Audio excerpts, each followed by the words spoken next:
भारताचा पाकिस्तानवर दणदणीत विजय झालाय। 5 विकेट्स राखून पाकिस्तानवरती ही मात करण्यात आलेली आहे। रण मैदानात ही भारताकडून पाकिस्तानचा धुव्वा उडवण्यात आलाय। भारताने यासह आता आशिया चषक जिंकलाय।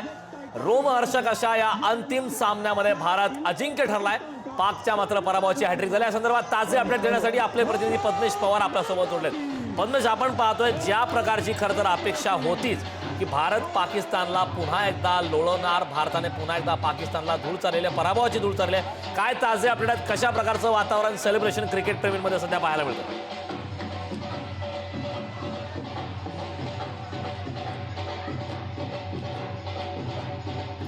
भारताने परत पाकिस्तानचा जो पराभव झाला होता, दुसऱ्या सामन्यामध्ये पराभव झाला आहे। जी आशिया कपची फायनल होती त्यामध्ये देखील भारताने पराभव केलाय। भारताने पराभव केलाय। आता जो जल्लोष आहे संपूर्ण देशभरात सुरू झालेला, म्हणजे मागे तुम्ही बघू शकतो सध्या आम्ही चेंबूरमध्ये मोठ्या प्रमाणात जे चाहते आहेत ते फटाके फोडत आहेत आणि जोरदार जल्लोष करताना आपल्याला पाहायला मिळत आहे। जवळपास मुंबईमध्ये मोठ्या प्रमाणात जल्लोष देखील सुरू झालेला आहे। सध्या आपण चेंबूरमध्ये आहोत आणि अनेक जे लोक आहेत ते रस्त्यावर उतरून पाकिस्तानला जी धूळ चालली आहे त्या विरोधात पाहिलं तर जल्लोष देखील करताना पाहायला मिळतात। आपण पाहिलं की तिलक वर्माची जोरदार आज बॅटिंग आपल्याला पाहायला मिळाली। आपल्यासोबत अनेक जे आपण पाहिले तर कुठेतरी अनेक लोक इथे जोरदार जल्लोष करत नाच करताना आपल्याला पाहायला मिळते। मोठ्या प्रमाणात जो सामना होता तो आपण जर पाहिलं तर भारतीय फलंदाजांकडनं सुरुवातीपासून खूप उत्तम अशी फलंदाजी देखील करण्यात आली होती आणि नंतर आता सुरुवातीपासून जर सामन्याचा आढावा आपण घेतला तर पहिल्याला भारताने जी बॉलिंग केली होती त्यामध्ये देखील अनेक जे स्पिनर्स असतील, फास्ट बॉलर्स असतील, त्यांनी मोठ्या प्रमाणात चांगली कामगिरी केली आणि त्यानंतर जे फलंदाज आहेत त्यांनी सुरुवातीपासून पाकिस्तानचे जे बॉलर्स आहेत त्यांना पद्मेश, मी तुला काही क्षणासाठी थांबवतोय। आपल्यासोबत क्रिकेट समीक्षक निमिष पाडगावकर दुबईमधून आपल्यासोबत जोडलेत।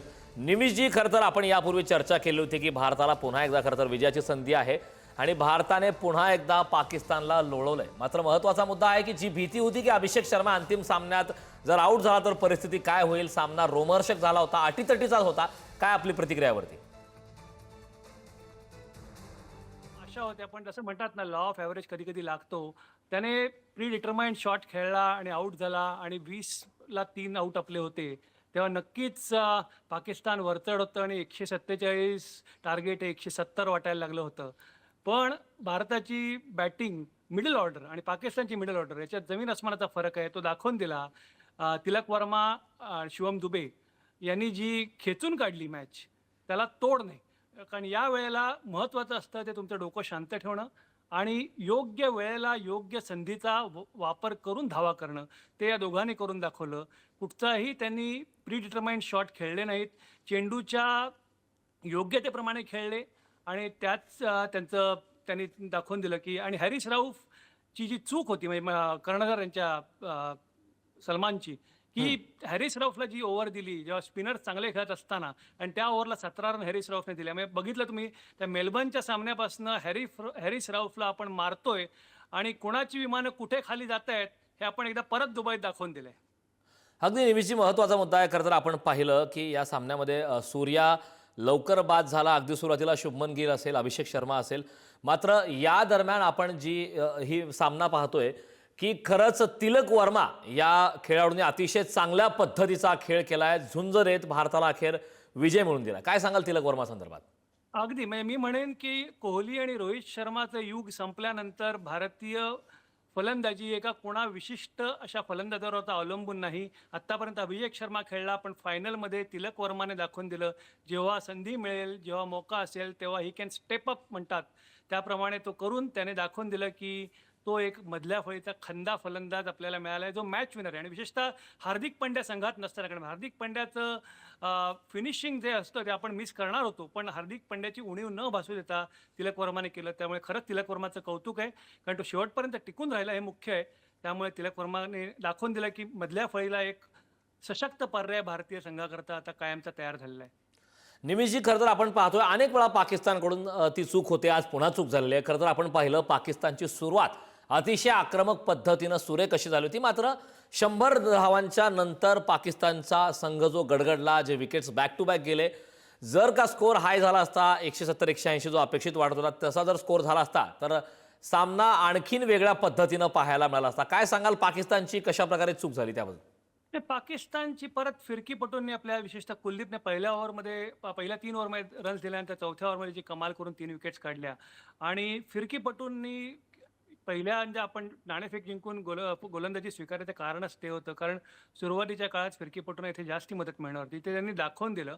त्यामुळे फिरकीपटूंनी जो सामना रोखला आणि मगाशी मी ते म्हटलं पाकिस्तानची मिडल ऑर्डर आणि भारताची मिडल ऑर्डर याच्यात जो फरक आहे, पाकिस्तानच्या मिडल ऑर्डरने ज्या प्रकारे विकेट फेकल्या आपल्या फिरकींच्या अगेन्स्ट ते बघता त्यांना 170 रन्स कमी पडले असते. पण मी असं म्हणेन जरी 170 त्यांनी केल्या असत्या तरी भारताचा तेव्हा मग अप्रोच बदलला असतं. भारताचं काय झालं 147 चेस करायचं म्हणल्यावर थोडासा कॅज्युअल अप्रोच होता. 147 म्हणजे आपण पाकिस्तानचा काय म्हणतो त्यांना आपण सहज लोळवू असं वाटलं होतं. त्या याच्यात अभिषेक शर्मा बाद झाला, सूर्यकुमार बाद झाला आणि गिल बाद झाला आणि तेव्हा मात्र उगाचच पाकिस्तानच्या हातात आपण सामन्याची सूत्र देऊन बसलो. पण 170 असता तर आपला अप्रोच कदाचित जास्ती वेगळा झाला असता. त्यामुळे हे जर ज्या क्रिकेटमध्ये तसा अर्थ नसतो. पण उत्तर याचं आहे की भारतीय फिरकी गोलंदाजांनी आज पूर्ण आशिया चषकात दाखवून दिलं. विशेषतः कुलदीप यादवने 17 विकेट घेऊन म्हणजे बाकीच्यांच्या दुसऱ्या नंबरच्या विकेट आहेत 9 म्हणजे कुलदीप यादव किती ग्रेट होता हे दाखवून दिलं आणि कदाचित इंग्लंडला आपण कुलदीपला खेळवलं नाही याचं उत्तर त्याने आशिया चषकात देऊन दिलंय. नाही निमिषजी, आपण जे म्हणताय मी आपल्या मताशी अगदी सहमत आहे. जर गोष्टीला काही अर्थ नाही. मात्र हेच अखेर पुन्हा तथ्य समोर आलेलं आहे की भारताने आपली परंपरा, विजयाची परंपरा, पाकिस्तानला पराभव करण्याची परंपरा कायम राखलेली आहे. खूप खूप धन्यवाद निमिषजी, आपण पुढारी न्यूजशी संवाद साधला त्याबद्दल.